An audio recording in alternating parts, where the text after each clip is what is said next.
మొత్తానికి బ్రేక్ అయింది గురువు గారు. రాజమౌళి కర్స్ ఏదైతే ఉందో ఈ సినిమాతో పగిలిపోయిందని చెప్పాలి.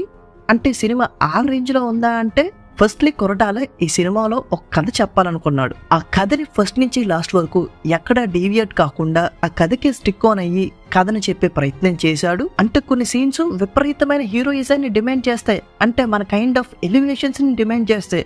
బట్ ఆ సీన్స్ లో కూడా కొరటాల చాలా లైట్ గా సెటిల్డ్ గా తీసుకెళ్లడం జరిగింది. సో దానివల్ల ఇంకొంచెం బాగా తీసుంటే బాగుండేదే అనిపిస్తుంది. మరికొన్ని వావ్ ఫ్యాక్టర్స్ ఉన్నాయి, వాటన్నిటిని కూడా చాలా బాగా డిజైన్ చేశారు. అండ్ ఆ సీన్స్ ని స్క్రీన్ మీద చూస్తున్నప్పుడు మాత్రం ఎక్సలెంట్ గా అనిపిస్తాయి. మెయిన్లీ సినిమా మొత్తానికి తోపు హైలైట్ ఏంటంటే ఇంటర్వల్ బ్లాక్ అదిరిపోయింది, మామూలుగా లేదు. బేసికలీ ఈ సినిమా ఫస్ట్ హాఫ్ దేవరాది, సెకండ్ హాఫ్ వరాది. అంటే ఫస్ట్ హాఫ్ దేవరాని ఇంట్రడ్యూస్ చేసి ఆ క్యారెక్టర్లన్నీ ఇంట్రడ్యూస్ చేసి ఆ వరల్డ్ లైక్ తీసుకెళ్ళడానికి కొంచెం టైం తీసుకుంటారు.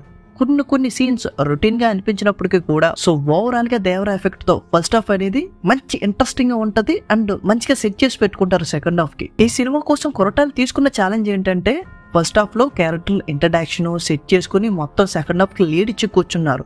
బట్ సెకండ్ హాఫ్ కి వచ్చిన తర్వాత వర పెద్దోడు అవుతాడు. హీరోయిన్ క్యారెక్టర్ మిగిలిన అన్ని క్యారెక్టర్ని కూడా ఇంకోసారి ఇంట్రడ్యూస్ చేయాలి. ఇంట్రడ్యూస్ చేయడం వరకే కాదు, కరెక్ట్ చేసేయాలి.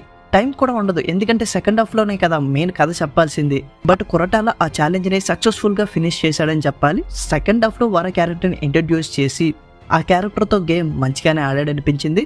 అండ్ క్లైమాక్స్కి వెళ్ళిన తర్వాత ఒక ట్విస్ట్ ఏదైతే ఉందో ఆ ట్విస్ట్ కొంతమందికి నచ్చచ్చు, కొంతమందికి నచ్చకపోవచ్చు. ఆ ట్విస్ట్ ఎలా ఉన్నప్పటికీ వర్కౌట్ అయిందా లేదా అంటే వర్కౌట్ అయిందనే చెప్పాలి.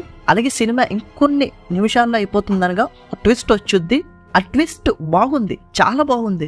బట్ దాన్ని కొంచెం ఎలివేట్ చేసుంటే బాగుండేదే అని అనిపించింది. అంటే ఆ ఎమోషన్ లో కలిసిపోయింది ఆ సీను. ఇంకా the man of masses junior NTR గురించి మాట్లాడుకోవాలి. అసలు ఎన్టీఆర్ అనే నటుడు ఏ రేంజ్ అరాచకం చేస్తాడో ఈ సినిమాతో ఇంకోసారి ప్రూవ్ చేశాడని చెప్పాలి. కొన్ని సీన్స్ ని తన కళ్ళతో కన్వే చేసిన విధానం కానీ, కళ్ళల్లో ఇంటెన్సిటీ కానీ మార్వలస్. అంతే మన తెలుగులో ఉన్న గొప్ప నటుడు జూనియర్ ఎన్టీఆర్, అందులో డౌటే లేదు. ఒక పక్క వీళ్ళని మార్చడానికి ఏం చేసినా పర్లేదన్న కోపం కానీ, ఇంకో పక్క దీనికోసం తన వాళ్ళకే ఎదురు తిరగాల్సి వస్తుంది అన్న బాధ, ఈ రెండు ఎమోషన్స్ ని ఎన్టీఆర్ పలికించిన విధానం మార్వలస్. అంతే, ఎంత చెప్పినా తక్కువే ఎన్టీఆర్ పర్ఫార్మెన్స్ కోసం. ఇంకో పక్క దేవరాకి ఫుల్ ఆపోజిట్ క్యారెక్టర్ వర. ఆ క్యారెక్టర్ లో కూడా భయపడుతూ ఫన్ మిక్స్ చేస్తూ అక్కడక్కడ గంభీర్యాన్ని ప్రదర్శిస్తూ క్లైమాక్స్కి వెళ్ళిన తర్వాత ఆ క్యారెక్టర్ ని బ్యాష్ చేసిన విధానం కూడా సింప్లీ ఆసమ్. అంతే. ఇంకా ఆ తర్వాత సైఫ్ అలీ ఖాన్ కి కూడా సూపర్బ్ రోల్ దొరికింది. ఆ సూపర్బ్ రోల్ లో ఆయన విలనిజాన్ని ఎక్స్ట్రాడినరీగా ప్రదర్శించి చాలా బాగా సినిమాలో లీనమైపోయారు. అలాగే మన జాన్వీ కపూర్ కి పెద్దగా పర్ఫార్మెన్స్ కి స్కోప్ లేనప్పటికీ కూడా ఉన్న సీన్స్ లో అయితే మాత్రం చాలా బాగా రిజిస్టర్ అయిపోద్ది. ఇంకా డైరెక్టర్ కొరటాల శివ, ఆయన హీరో అంటేనే సెటిల్డ్ గా ఉంటాడు. బట్ ఈ క్యారెక్టర్ రాసుకోవడమే ఫుల్ రక్తపాతంతో రాసుకున్నారు. అటువంటి క్యారెక్టర్ ను కూడా కొంచెం సెటిల్డ్ గా చూపించారా, ఇంకా బార్డర్ దాటి ఎలివేట్ చేసి రచ్చ చేసుంటే నెక్స్ట్ లెవెల్లో ఉండేది కదా సినిమా అనిపించింది. అలాగే సినిమా ఏమైనా తగ్గిందా అంటే లేదు, బాగుంది. ఫస్ట్ నుంచి లాస్ట్ వరకు కూడా ఇంట్రెస్టింగ్ గా కథ చెప్పాడు, ఎక్కడికక్కడ లాక్ చేసుకుంటూ కథ చెప్పాడు అండ్ మంచి ఎక్స్పీరియన్స్ ఇచ్చాడు. సో ఓవరాల్ గా చెప్పాలంటే ఎన్టీఆర్ పర్ఫార్మెన్స్ తో పాటుగా సినిమాను కూడా హ్యాపీగా ఎంజాయ్ చేసి బయటకు వచ్చేయచ్చు.